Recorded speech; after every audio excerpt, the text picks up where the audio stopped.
One of the wonderful traditions of holding Bank Directors Acquire Be Acquired conference out in the Arizona desert each year is doing it a week before the Super Bowl. And I was thinking about last week's football games where Tony Romo was able to accurately predict nearly every one of the New England Patriots play calls in their amazing victory over the Kansas City Chiefs. And so I'm feeling a little bit inspired by what Tony was able to do in terms of predicting things that are really near and dear to our hearts.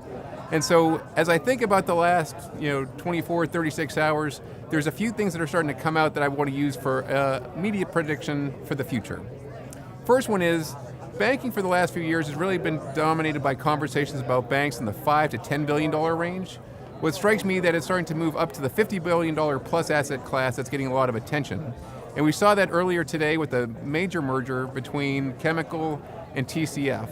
And I think these mergers of equals of the banks between 1 or maybe 10 and $50 billion are going to become more and more regular in the next, 6 to 9 months. Second thing I heard was that we've made it so easy from a bank's perspective to move money out of an institution that I think we're going to start to see the reverse take place. We're going to see people start to bring tools and technologies into the bank that makes it easier to bring money in. So integrated receivables was a word that I heard discussed multiple times during FinTech sessions. Finally, when it comes to the people that are here, I think there's a greater enthusiasm and appetite to really buckle down and figure out what your strategy can and should be, and by extension, who are the people that can help drive that forward. I heard a lot about hiring data scientists and more technical people than ever before, and I think that's going to trickle into the boardroom, but I also think it's going to change the composition of teams that are at financial institutions across the United States.